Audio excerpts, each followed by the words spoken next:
falar do Mourão. O Mourão. Vamos. O dia pede isso, né? Começar com o Mourão. Infelizmente, galera, tem que começar com alguma coisa. E seria sobre o golpe militar de 64, que completou 40 anos, né? Sim. 60 anos. 60 anos. 60 anos. 40 anos tem o Renato Freitas. É verdade. 60 anos. 60 anos. Estou um pouco prejudicado ainda pela bebedeira de ontem. Vamos ver o que o Mourão falou. Presidente Lula, olha o que ele disse, acertou na sua decisão. Sabe quem foi que disse isso? O militar golpista General Mourão. E pior, enquanto o governo topou ficar em silêncio do governo, os militares estão debochando de você. Sabia? 31 de março pertence à história do Brasil. Eu vi o presidente Lula comentar isso dentro dessa visão, né? Assim como o 15 de novembro, o 7 de setembro, né? O que está escrito? É miliciano o partido? Ah, não, republicano. Não, republicanos. Supostamente republicanos. Achei que era milicianos.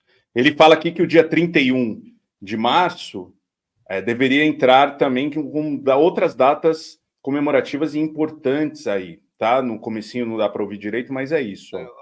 31 de março pertence à história do Brasil. Eu vi o presidente Lula comentar isso dentro dessa visão, né? Assim como o 15 de novembro, o 7 de setembro, né? A Revolução de 22, a Revolução de 24, a Revolução de 30, né? A participação na Segunda Guerra Mundial e todos os fatos que compõem, né? Vamos dizer, o delineamento da trajetória da nossa história. O 31 de março se coloca nesse diapasão. Vamos fazer com que o país volte a conviver, os contrários voltem a conviver. Eu acho que, dessa forma, o presidente Lula está dando um bom passo. Tá certo. E também tivemos o seguinte, João Amoedo, tal qual um relógio parado, acertou pela segunda vez na vida. Na verdade, eu já concordei com o João Amoedo umas 10 vezes. Eu também, eu ia falar isso, Helder. Mais do que um relógio parado. Muito mais que um relógio parado. Já superou o relógio parado o João Amoedo. Ele fala o seguinte, é absurdo que o governo Lula ignore a história e não condene o golpe militar de 64, ocorrido há 60 anos. Ainda mais lamentável é vermos parte da oposição bolsonarista comemorando um golpe que fechou o Congresso diversas vezes, caçou parlamentares e subverteu a democracia. Assinado João Amoedo. O João Amoedo é um cara que aprendeu, após se fuder com a criação do partido dele, que foi roubado por pessoas de dentro do partido, ele aprendeu a duras penas, assim como o João Dória. Não sei se aprendeu, mas pelo menos finge que aprendeu, ele e João Dória, que talvez flertar com ditadura, flertar com fascismo, não é a melhor alternativa para ter uma sociedade saudável. O João Amoedo entendeu isso quando perdeu o partido, deixou que o partideco dele fosse invadido por libertários, por ANCAPs, por fascistas, gente da pior estirpe, tipo Marcel Van Hatten. Daí para pior, tá? Tem até piores dentro do Partido Novo, por incrível que possa parecer. Perdeu o partido dele, aí acordou para a vida. O outro percebeu que não dava para confiar em bolsonaristas, porque ele foi, de todas as maneiras, escorraçado pelos bolsonaristas, né? Estou falando do João Dória, evidentemente, e também acordou para a vida. Os caras acordaram para a vida depois de muito tempo, já com 50 e tantos, 60 anos, não sei nem qual a idade dos dois. Mas, por outro lado, você tem o Mourão elogiando o Lula, e eu não acho bom sinal o Mourão elogiar o Lula, não vejo mesmo. Eu compreendo que talvez a intenção do Lula fosse não tumultuar o momento, só que você não pode, ao mesmo tempo, criticar uma tentativa de golpe, pedir punição para aqueles que participaram do 8 de janeiro e ignorar completamente o que foi um golpe de fato, como 1964. Aí fica desonesto a discussão, Beze.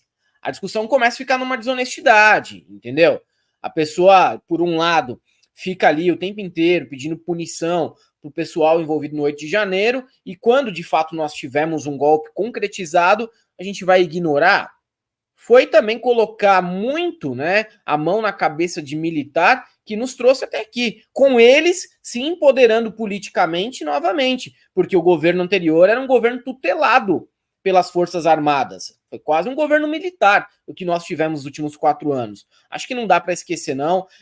Felizmente, alguns integrantes do governo, como o Silvio Almeida, falaram ontem, mas essa linha de passar um pano, deixar para lá, deixa disso, não é justamente a linha que eu defendo, não. Até a gente discutiu aqui amistosamente, eu e o Calejon, eu costumo não gostar desse tipo de posicionamento. Dessa vez estou com o João Amoedo. Eu também, Helder, até porque a gente viu o mal que aconteceu em não punir os militares, né, que realizaram o golpe ali de 64, né?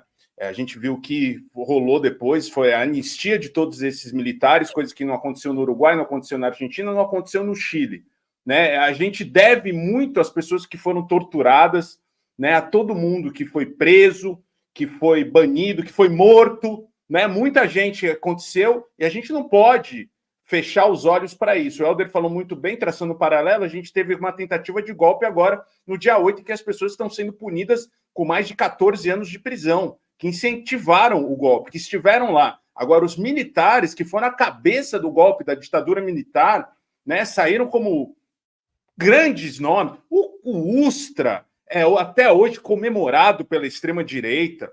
Isso é um crime. É como se falar que Adolf Hitler foi um cara legal. Você falar isso, né, e não ser punido, e não ter nenhuma punição para essas pessoas.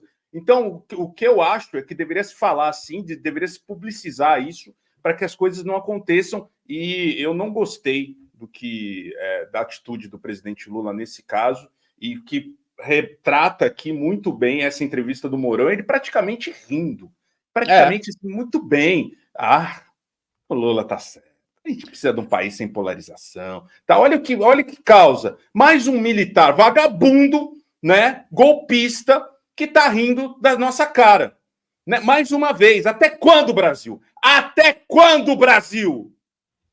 Justamente, Marco Bezzi. E veja só, a eleição de 2022 ela foi uma eleição disputada praticamente por aqueles que lutaram contra a ditadura, do lado do Lula, contra as pessoas que apoiavam a ditadura e chamavam ela de revolução, que acreditavam que aquilo lá foi bom para pacificar o país, para salvar o país da ameaça de um comunismo inexistente, tá?